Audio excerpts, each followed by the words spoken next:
Welcome, everybody. It's Eddie Trunk here, and welcome to our first ever Trunk Nation virtual invasion. And the irony of this is that the guy we have on our first ever virtual invasion is probably the guy I wanted to have most when we were doing these broadcasts from the Rainbow Monthly because of his history there. And we talked about doing it with the Hollywood Vampires and all that. We'll have to do that in non-pandemic times, but it's always a great honor, virtually or otherwise, to be joined by the legendary Alice Cooper. How are you, Alice? I'm doing great. If we would have done the Rainbow, there would have been a lot of ghosts there. More so than usual? Oh, yeah. I mean, when I think of all the vampires that are still there, you know. I was just thinking of the irony of that because, you know, I talked to you, such a big history with the vampires and the annex up there and all that, and I said, man, we got to do Alice, and we were going to work to line that up, and then this whole craziness began, and we'll get to that at another time. How have you been doing, Alice? I mean, you're a guy that, even this far in your career, so active as on the road, making music, constantly touring around the world. What's it been like to be basically shut down for a few months? It's so unusual to have this much time off. You know, I mean, I don't think...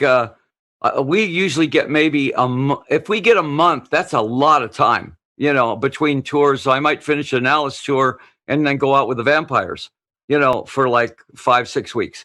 And then when that tour is over, I either go back into the studio to do one of the albums, you know, either the Alice album or the Vampire album. But to have 6-7 months off is very weird, you know, to me. But, you know, I'm at home. It's great. We've got 3 studios here at the house. So I'm usually in one of them, at least for 2 or 3 hours a day, you know, doing something. But it's just, it's an odd thing. I kind of think it's a luxury I probably needed 6-7 months off, to be honest with you, you know, just to take a break from the tour. We were in Germany doing Rock Meets Classic. I was with Robin Zander and so one of the guys from Manfred Mann.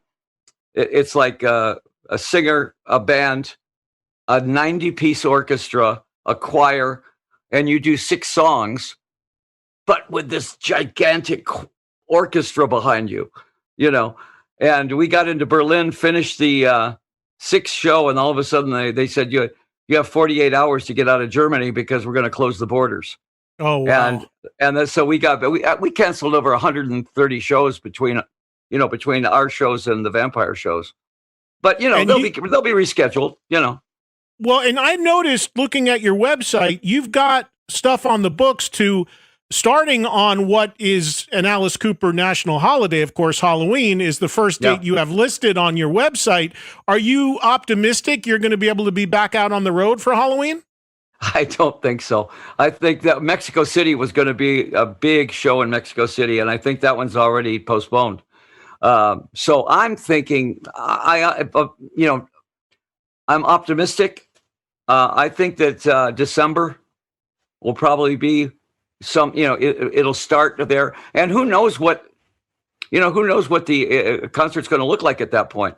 If this pandemic is over, I can't imagine anybody not wanting to go back to concerts again. You know, I mean, if the problem's gone, why would you not want to go back out to a concert? And everybody's going to be touring. I mean, everybody. Yeah. It's going to really be a glut of music, 2021. Well, there's going to be a glut of people on the road, and not easily. I mean, some said there were too much going on the road before. You're going to have more than ever once this does start up. And I think the other thing that I'm starting to feel is there's going to be a glut of music released when things get back to normal because, like you said yourself, you're in the studio so much. That's what all of these artists who are normally on the road doing, writing, producing new music. Of course, you put out a single we're going to talk about in a second. So I think there's going to be an avalanche of live performance and of new music coming down the pipeline too. Yeah, I think 2021 is going to be a very creative years, you know, because people are pent up. All the rock bands I know are like racehorses in the gate, ready to go. You know, everybody's ready to go. And on top of that, think of it, all the movies that were canceled. You've Yeah. got all these giant movies that are coming out, the James Bond movie, the Wonder Woman movie. There's some mega movies that are going to come all out at once. So 2021 is going to be an expensive year. Yeah. And hopefully people have money still left because that's the other end of it, is a lot of people aren't in very good situations financially. So it's going to be interesting to see what the bounce back looks like for sure. Yeah. Yeah. Well, we have no control of what the ticket costs are. You have to go by what the financial thing is going on in the country. I don't even know what we charge for a ticket. I got to be honest with you. I never have any financial thing. I don't know how much we make a night. I don't know how much I pay the band. I always told Shep, I don't want to know any of that. I just want to know where the stage is, what the show is, what songs we're doing, and that's it. And honestly, that's caused so little stress in my life to not know those things. That's very important, I think, for an artist to not dwell on the financial. Well, I think that's a really easy thing to do. And we talked about your manager, Shep, for a couple seconds before we went on the air. But I think that's a really easy thing to do when you have a manager that you have such faith and trust in that you don't have to worry about, that you're getting a fair shake. Did I once read correctly that you never even had a contract with Shep? Is that true? 52 years. We don't have a contract. And we started the whole thing in a total lie. I told him I was a singer and he told me he was a manager. One last thing on the pandemic before we talk about your single. And I should mention, we had a tremendous response to this, and we have a ton of people that with some great questions that I want to include that are going to come on the air amongst the listeners and ask you a question. But I want to ask you, for you personally, what are you going to need to see before you're comfortable going back out on the road? We know that this pandemic, the people most susceptible and most in danger are those over 65. We know, and I've talked to artists, I'm not doing meet and greets anymore. I know you do great stuff with meet and greets. What are you going to need to see? What might change for you when you do go back out there? Well, I think that's going to be something that we're stepping all on kind of thin ice. Everybody's in the same boat, kind of going, what's going to happen here? Because nobody knows. And I think that if they give us the all clear, that this virus is gone, then I would just take it back to normal, whatever it was. Because why would you be worried about it if the enemy's gone? Go back to what it was. I mean, I think there's going to be some people that are hypochondriacs that are going to be afraid to shake hands again ever, because they're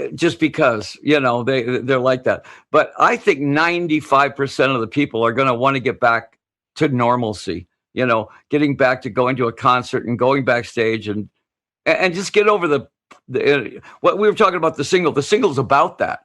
The single is about, standing up to the virus and talking to it. Alice had, talked to the virus and just said, look, you're here for a while. We're the human race. We're a lot tougher than you are.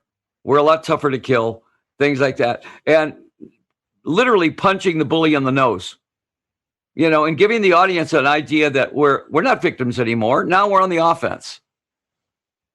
The song is called Don't Give Up. I got to tell you, honestly, I love the song. I really, really loved it. And the video, you did something really cool with that. Let's talk about the song itself first. Is this part of a bigger record that's in the can, or did you do this as a one-off, just to put out something during the pandemic?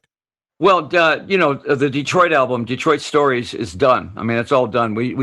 I wanted to do an album, featuring Detroit, like tipping my hat to Detroit, my hometown, because it's the hard rock capital of the world. I mean, it's all the bands that came out of Detroit when you think of it.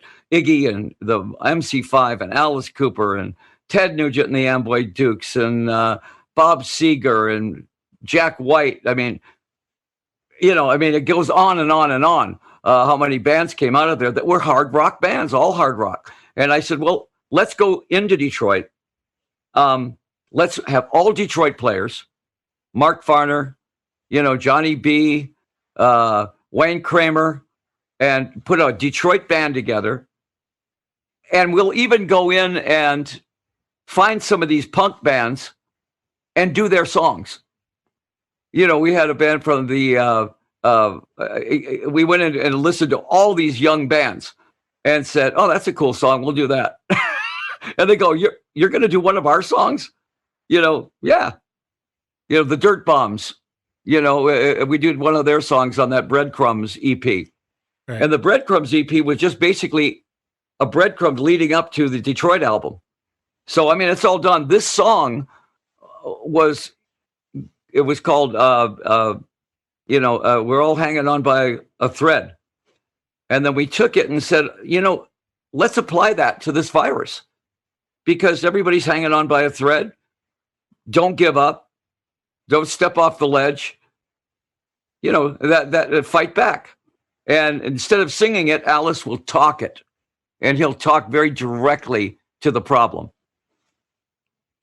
And talk about the video, because I think it's so cool the way you incorporated fans into the video. Talk about the response you had to that and how that came together, because that was very innovative the way you had to do it.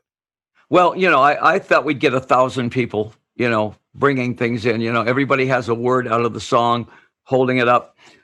We stopped at 25,000. Wow. Because I forgot everybody's home, everybody's got a computer, and everybody's got an iPhone, which means they have a studio. That's a studio. And so we got this avalanche, tsunami of stuff coming in. And I tried to get as many people as I could on the video, you know, and, you know, you can only get so many on there. But I love the idea of uniting everybody, you know, and that was really it. It was the world standing up to the virus. And I noticed if you go on your website, if you have everybody's photo like real small, making up lettering so people could actually click on and see their photo on AliceCooper.com, right? Yeah. Everybody goes in to see where they are in the, you know, in the thing. and that's great. You know, I mean, if you can't have fun with this thing, then I wanted the unity of it. I wanted the idea of the unity of everybody going, yeah, let's fight back. So are you going to include this song on that full record when you eventually release that? Yes, it'll be on the Detroit Stories record. And it might even be in a different form. We've done 2 or 3 different versions of it. So, well, it will. And I love collectors. You know, collectors, we're putting out a 7-inch disc on it also because I know that there's so many collectors out there that want a limited amount of things. You know, here's 1,000 of these 7-inch discs. Well, they're killing to get those because they want to own one. Right. You know, and I love that. I think collectors are great. You know, the ones that really want one of a kind things. Were you ever a collector of anything, Alice? Did you collect music or vinyl or anything? Well, when I was a kid, you know, I was comic books. I was baseball cards like every other kid in Detroit. But I started collecting autographs, but only villains. I had Boris Karloff, I had Bela Lugosi, I had Lon Chaney. You know, I mean, it went right down the line of these all villains autographs. And it's a pretty good collection, you know. Yeah, I imagine you would have a great collection for sure. And the last thing, now the song was produced by Bob Ezrin, who, of course, is a legendary figure in your career. Yeah. Did he do the whole Detroit album as well? Yeah. Oh, yeah. Well, when Bob and I got together, you know, it was really hard to say the boundaries of this album is that it has to be Detroit related. And using the original band, the original band are on the album too, because we broke out of Detroit, even though we're from Phoenix.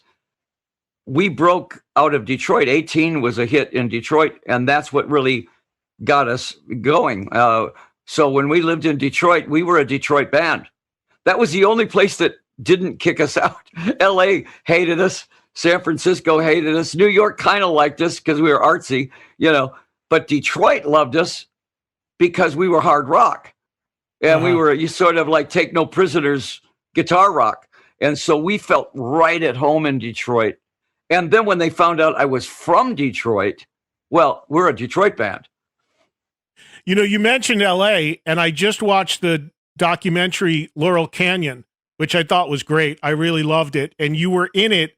And man, was Alice Cooper a counter to what was going on in that scene. And when I was watching it, I was like, okay, mamas and papas, and okay, there's Crosby, Stills, Nash and Young, and here comes Joni Mitchell, Alice Cooper, Joni Mitchell, and here comes you and your band at the time. And it was like, wow, really cool that you were a part of that whole thing. And what were your thoughts about the doc, and did it bring back some great memories of that era for you? Well, the thing about it was we were the sore thumb at that point, because the only person that would touch us was Zappa. Right. Frank was the only guy that would touch us as a band. And we lived right above the log cabin. So I would go down to the log cabin, and Mick Jagger would be there with Marianne Faithfull. Paul Butterfield would be down there. Eric Clapton would be down there. I saw Frank Zappa give Jimi Hendrix his first wah-wah pedal. Wow. Those are kind of things that you just sit there. And Frank was great, because since he was a producer, he kind of wanted us, or he liked all the freaks around. He liked the GTOs and Alice Cooper and all these guys around. And you're right. I was not in the Joni Mitchell kind of clique. But the weird thing was, our best friends at that point were the Doors and the Monkees. Mickey Dolenz and Peter Tork and Davey were at my house all the time, and people would go, Alice Cooper, Frank Zappa, and the Monkees. Oh, how weird is this? But nobody really looked at what anybody. They were all musicians, and that's what Laurel Canyon was about. I could have gone and jammed with Buffalo Springfield, and it would have been fine as long as it worked. That was the kind of fraternity that was the Laurel Canyon fraternity. Yeah, it's a great documentary. It's on a channel called Epics, if you guys get a chance to check it out. And Alice is featured in it, and a lot of these other great artists that we're talking about as well. One other thing I want to hit you with before we get to some audience questions. So last time I think I spoke to you on the show, we were talking about the anniversary. I guess it was the 30th of Trash.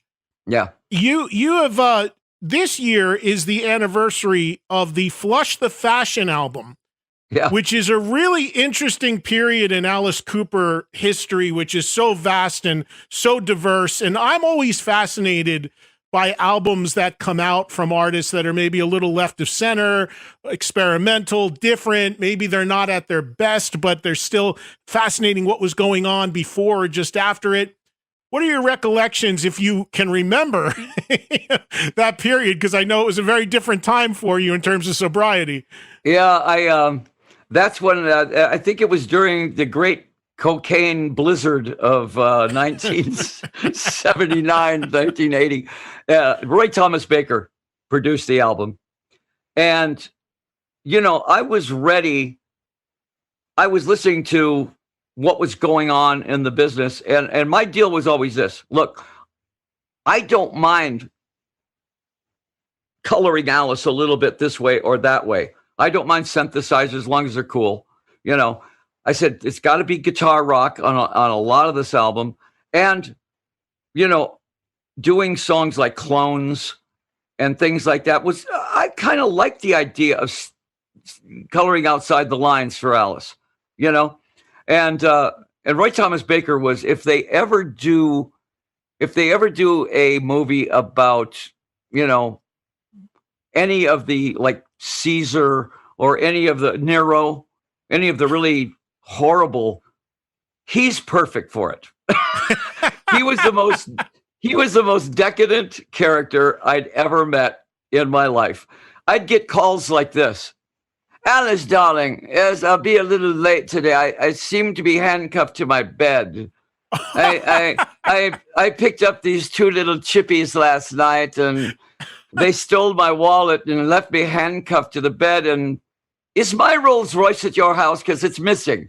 That was the kind of stuff that I'm going, okay. They were experimental albums. That one, Flush the Fashion, and right in the middle of that album is when John Lennon got shot. Roy Thomas Baker we were back at the pool house up in Benedict Canyon, getting ready to go to the studio, and it came on the TV that John Lennon just got shot. And I mean, there was about a 10-minute vacuum where nobody said anything. It was just like stunned, and the next day everybody was carrying a piece. I had a little 25 Walther PPK behind me. All of us turned into Ted Nugent, because, well, I mean, you think of it, we said, well, is this going to be a rash of stuff going on here? What is a one-off? But everybody got protected real fast, and of course, when we found out what it was, we realized it was, you don't have to be that nervous about it. It was a guy that wanted his name synonymous with John Lennon for the rest of his life. Yeah. I mean, that's, it still is a gasp, when you think of what a stupid thing that was. Yeah. Truly is. So just to wrap up our portion before we talk to some of the listeners and viewers, this album, I'm imagining, like everything in these pandemic times, is on the back burner until you feel it's the right time to put it out. Is that the plan? Yeah, it's a German record company, great record company. They did, the Paranormal album, and right. And they did all the vampire albums, and they're great. They're like a real record company, which is amazing, especially in these days and this day and age.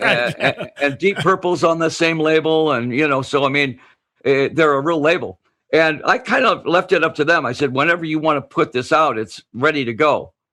You always want to put an album out and then tour behind the album, right. Play a couple songs from that album and promote it. Whereas in this case, hopefully that will happen, but starting the beginning of next year. But, hey, yeah. And you mentioned you're in various studios in your house and working and things. Have you and the Vampires worked on anything during the downtime? Well, I know Johnny was working with Jeff Beck a lot. He did that Isolation single. And all my guys, one guy's in, Joe is down in Florida, I think. Johnny is in France, or he's in England with Jeff. I'm here, and we're always writing. So on Johnny's birthday, which was a couple of days ago, I sent him an email just saying, Johnny, happy birthday. I know you're writing. I know Joe is writing and I'm writing. So when we get together, to go get ready for the next tour, we're going to have a lot of material. I would love to get into the studio and start demoing some of this stuff.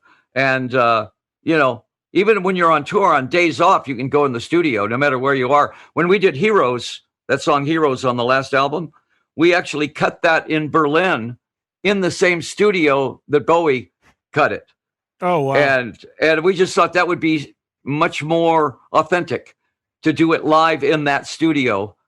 And Johnny sang it great. I mean, Johnny did a great job on that. Yeah, I saw you guys do that on Kimmel, and man, I mean, Johnny's got to be living in the dream in a band with you and Joe Perry, and now he's jamming with Jeff Beck. I mean, he's got to. It's got to be amazing for him as a music fan. It says a lot about your guitar playing if you're playing with Jeff Beck. Yeah. Who I consider the best, Right, many do, and I think many who thought this was just a fad for Johnny, I think it's a big eye opener. The company he's keeping musically, for sure. Yeah, and welcome in that company. It's not like he's forcing himself in. People are inviting him in because he played guitar with McCartney, played guitar with a whole bunch of people. Pretty amazing. All right, we got more coming up with Alice Cooper. I could talk to Alice for days about so many things, of course, but this being our first virtual invasion, I want to include you, the listeners and the viewers in this case, into the conversation. You guys got some great questions I'm sure you're going to hit Alice with, and we're going to incorporate those people into the broadcast right now. And we've got some folks standing by to ask Alice Cooper a question. Let's get it started with Dan, who is in Houston, Texas. Dan, you are on with Alice. What's your question? Great. Hey, Eddie, 5 weeks ago, you had Nita Strauss on the show from Alice's band. Yeah. And she so inspired me that I went out and bought her lessons. And then within the week, I had a guitar. Matter of fact, it's right over here. Oh, wait a minute. How did all this stuff get in the way? And sorry about that. And I actually do more than tune it, Eddie. Okay, just letting you know.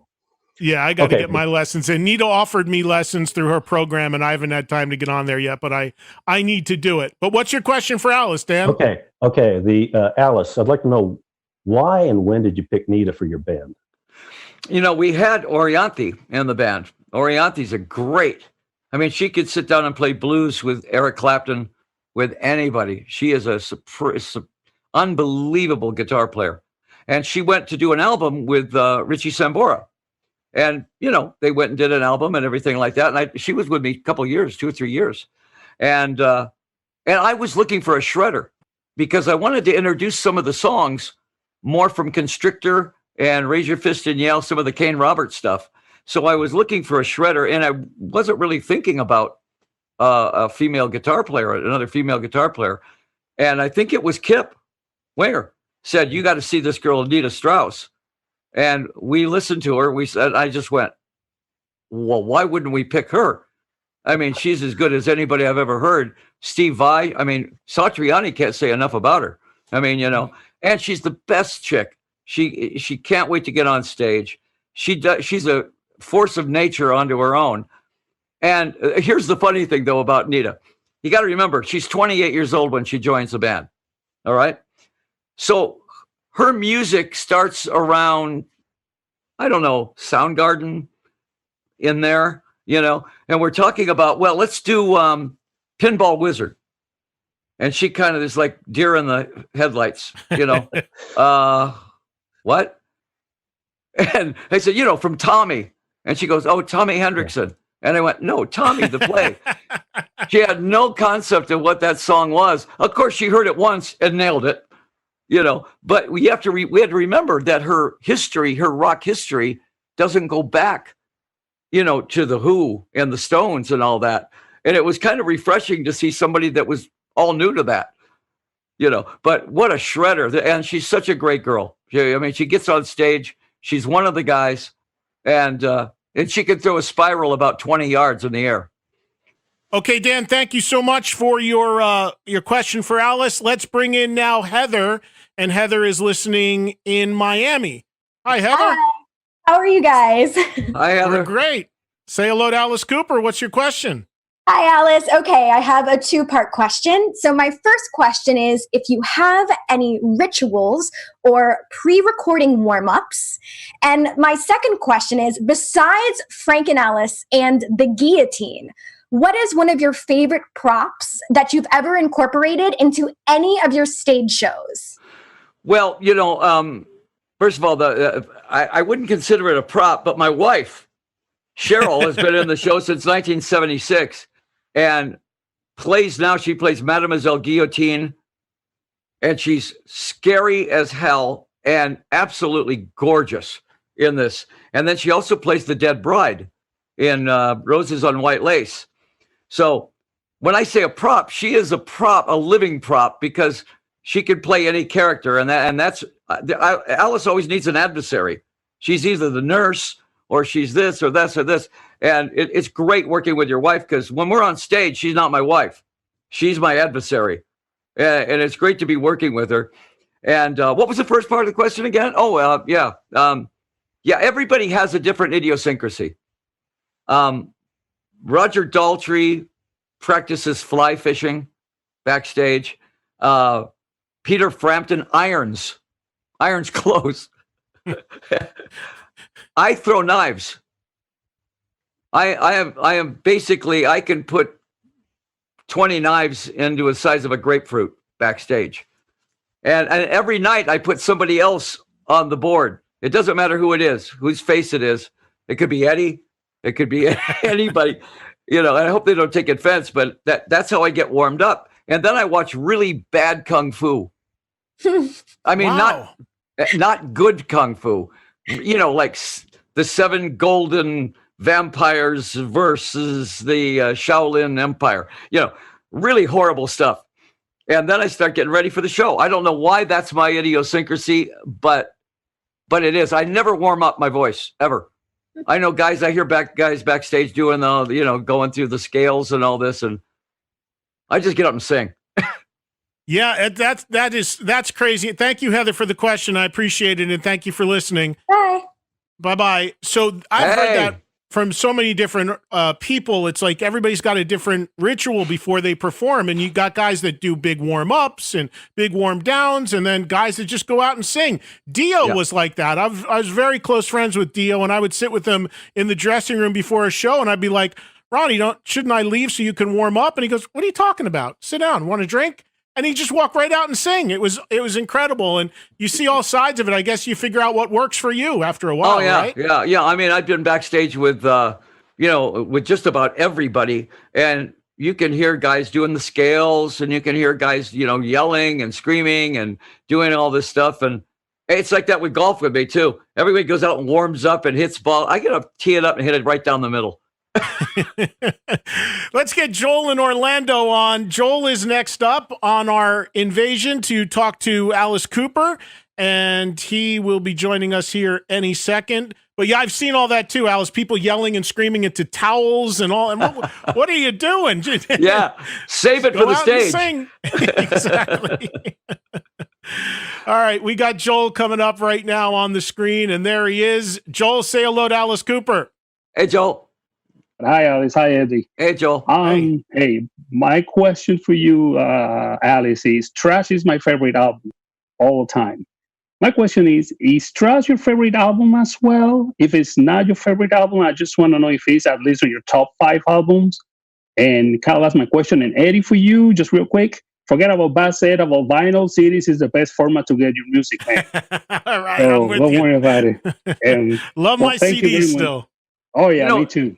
Trash had a great story behind it because I was listening to those bands that were coming out, the Bon Jovis and the resurgence of Aerosmith and all these bands. And I was listening. I always listen to the song first. And I'm going, geez, these songs are really good songs. They're good rock pop songs. They're pop because they've got a lot of tunage in it. But at the same time, they're rocking. And the same name kept coming up, Desmond Child. So I got in touch with Desmond and I said, look, I want Living on a Prayer, except I want it dark and I want it sexy. And so we started working on Poison. And when we finished Poison, we kind of looked at each other and I said, why don't you produce the next album? Let's do Trash and let's stay in this vein. So those songs, yeah, almost every song on that album was me writing with Desmond. I wrote a couple songs with John Bon Jovi and Richie Sambora, but we twisted them back into Alice Cooper form. I like the pop element of it, but if you listen to that album, a lot of guitar, a lot of heaviness. Steven Tyler sang with me on one of the songs, and everybody was on that album. It is one of my favorite albums. Yeah.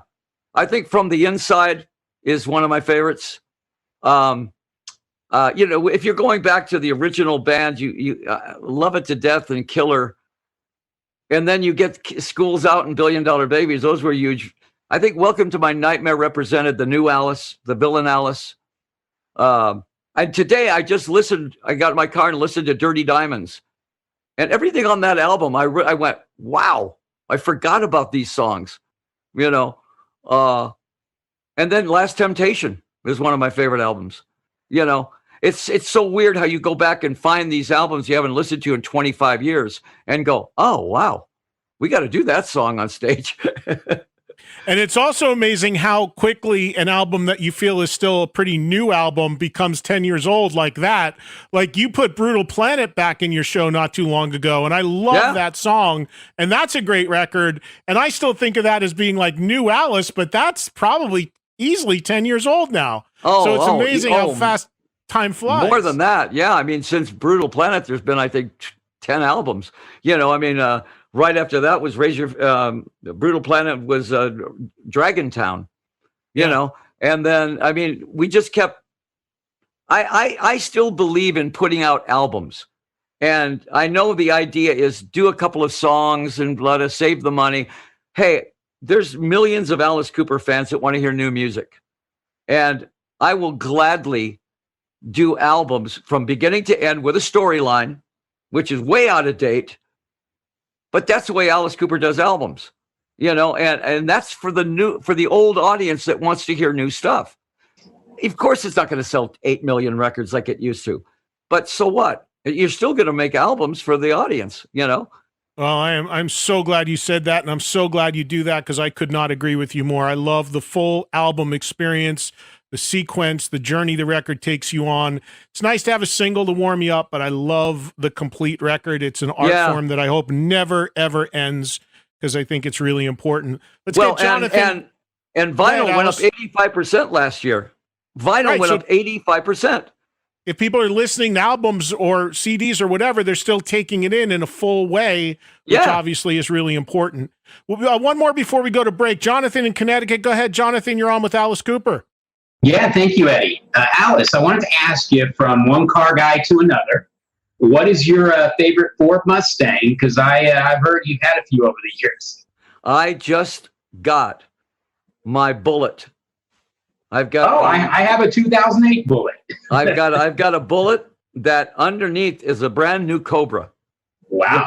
With a Coyote engine in it. Everything under it is brand new. And on top is the 68 McQueen body, you know, the green Krager mags, 400 horsepower, and it's a brand new car. People look at it and think it's a, 1968, but it's a 68 without the problems. Right. I also though have a 65 Hertz 350 GT, black and gold. That runs runs like a dream. But the cool car is I just took it to the Count in Vegas. He was just on my show. Danny's a friend of mine. He was on just days ago and talking about doing your car. Oh, this car, it's a 63 Avanti, Studebaker Avanti, right? Now, I bought the car and took it in to have a radiator done. And this old guy walks by, looks at it and says, "Whose car is this?" And the guy says, "Alice Cooper's." And he goes, "FBI." And everybody went, "Uh-oh," And he says, "No, retired FBI."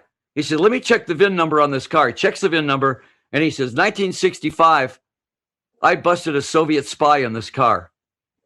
Oh my God. He said, I tapped on the window. The guy rolled the window down. I put the gun up to his head and I said, "Let's go, Markov." Guy was KGB. And they arrested him right there. And he said, the only reason I remember that, because it was an ivory white Avanti, brand new, turquoise interior. And he says, I always remember that was my big bust, that I busted a Soviet spy, and that was the car. So now I can never get rid of that car. What are the odds? That's crazy. Jonathan, thank you for the question. Great. And thank you for watching and listening. Appreciate it very much. I have a Mustang too, but it's a wimpy one. It's a 2013 convertible. I call it my midlife crisis car. I like cruising around in it with the top down when the weather's nice. Hey, it's got a 5.0 engine. It's a good engine. You'll go forever in that. It's fine. And but it's just funny because people come up to me at a traffic light and all these hopped up sports cars, they think they want to race me. And I'm just like, it's okay. I'm not out to race anyone. I'm just going out for a ride. Everybody wants to challenge you in it, but it's great fun. Next up, we've got Larry, who is in Minnesota, joining us. Larry, you're on with Alice Cooper. Welcome. Thank you. Once again, hello, Eddie. Thank you, Alice. Alice, your music has evolved over your career, and at the same time, you've been able to keep the Alice persona mostly unchanged and immediately identifiable. How do you accomplish that? Well, I created a character that I really like. Alice is my favorite rock star. And I totally disconnect myself from the character. I mean, when I'm sitting at home here and my grandkids are around and my kids, when at the full blast of Alice Cooper, if an Alice Cooper video came on, my kids would go, "Oh, look, Dad, there's Alice Cooper." Because they realized that I played Alice Cooper, but I wasn't Alice Cooper. I really had to make that distinction to them. And I designed Alice to be my favorite rock star. So I always, if he ever becomes not my favorite rock star, there's something really wrong. I've always wanted a rock star that was a villain, that looked kind of swashbuckling, that was funny but dangerous. And that's who I designed Alice to be. And so, Alice is still my favorite rock star. I've heard you real quickly. I've heard you say Alice in third person. Does anybody in your life ever call you Vince or Vincent? My mom and Keith Richards. Keith Richards will not call me Alice. He goes, Vinny. He says, where's Vinny? You know, and then he says, Vinny. He says, how long has it been since you've had a drink? And I said, well, 37 years. And he goes, begs the question, why? And he goes off. But he will not call me Alice. Is your mom still alive? 96 years old. And, wow. You know, still going hard and heavy. You know, she's great. She's indestructible. God bless her. That's awesome. Yeah, she's great. Mark in Ohio, your question for Alice Cooper.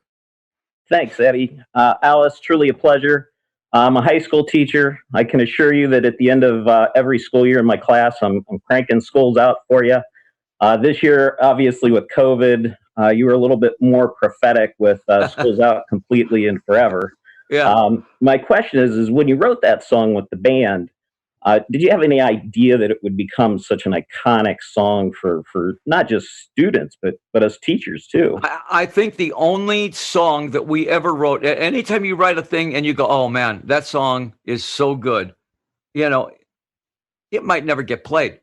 You know, that was the one song that everybody looked at each other and went, if this isn't a hit, we should be selling shoes somewhere, because it's got everything. It's an anthem. Every single kid in the world, every teacher is going to relate to this song. And if you really listen to the whole musician on it, it's a lot of Yardbirds in that song. A lot of da da da dum da da da dum da da da da da da da dum. You know, because we were Yardbirds oriented. That was our band. So when that song came out, if that wouldn't have been a hit, I would have just gone, okay, I give up. You know, I can't write anything better than that. You know, and so we did not realize, though, it was the national anthem.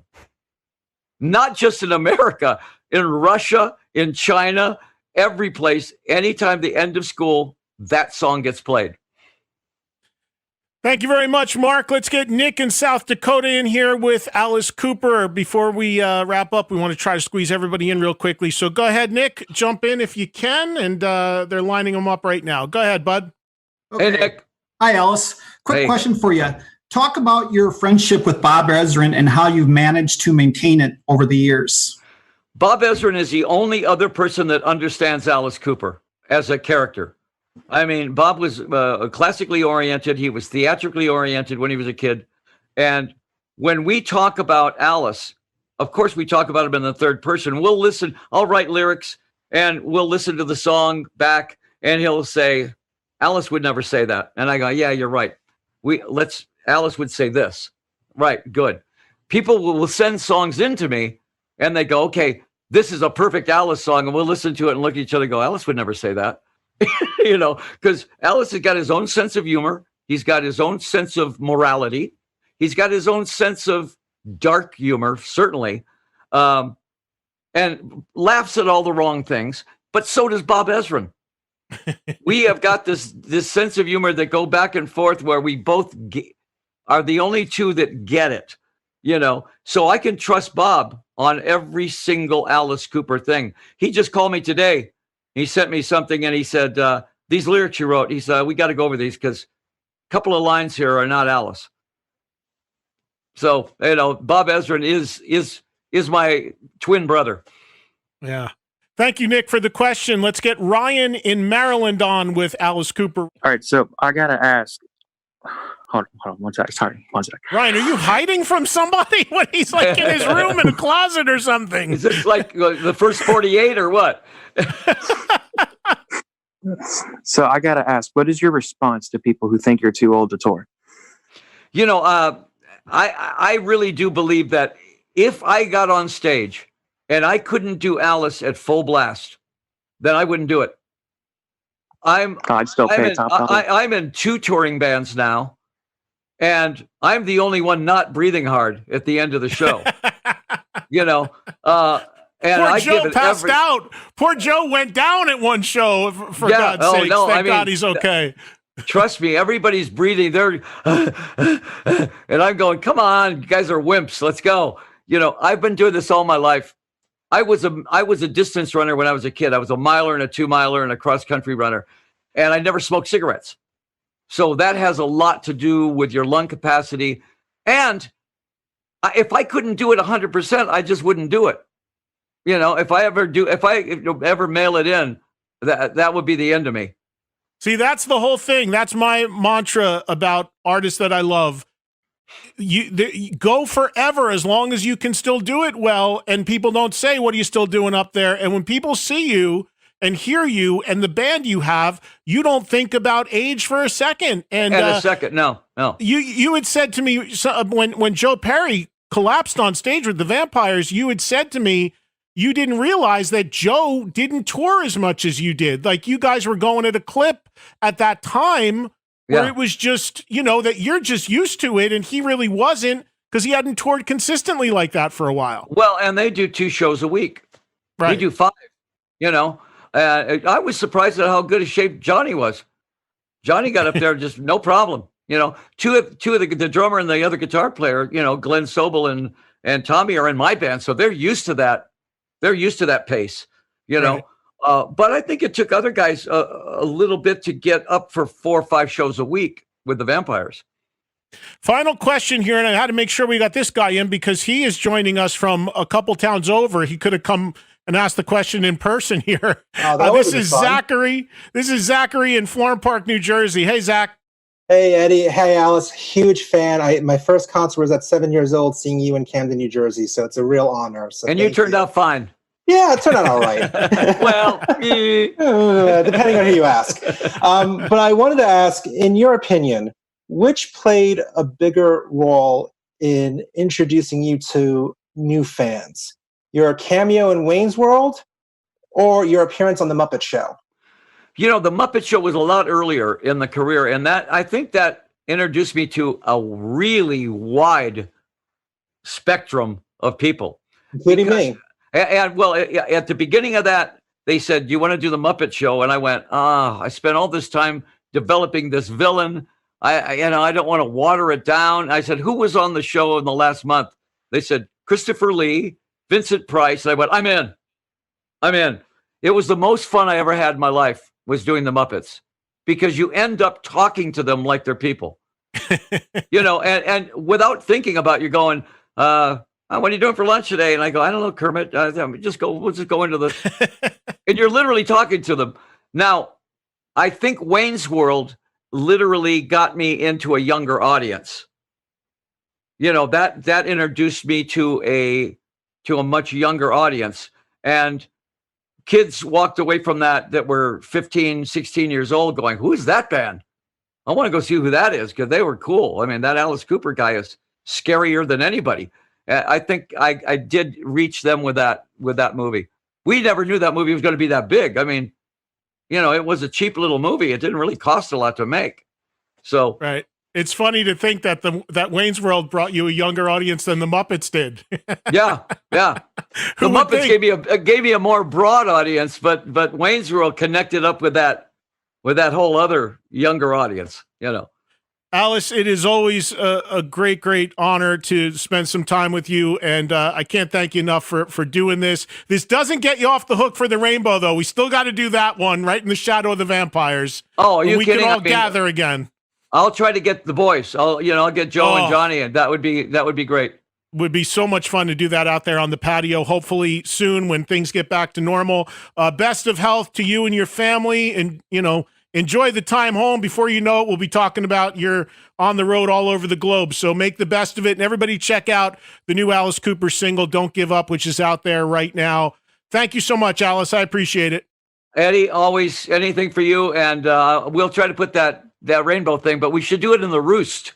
We should do it up in the Roost, not on the patio. Whatever we got to do, we're going to do, and we've got to make it happen for sure. Thank you, everybody, for listening to Trunk Nation. A huge thanks to the great Alice Cooper, and catch you guys again tomorrow.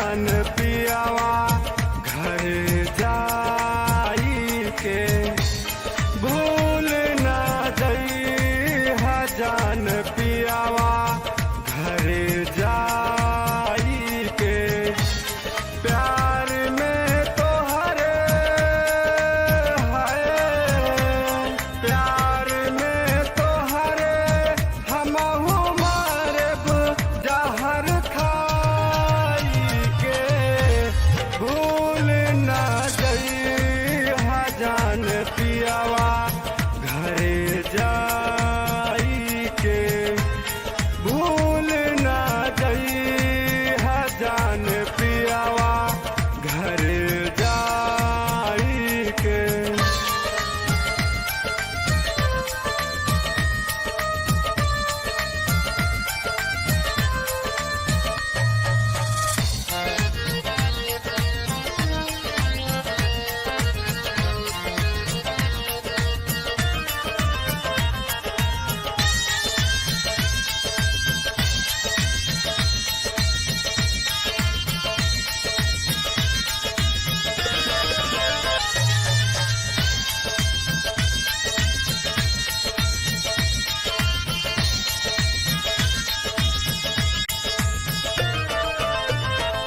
कैसे भूल पैगो जान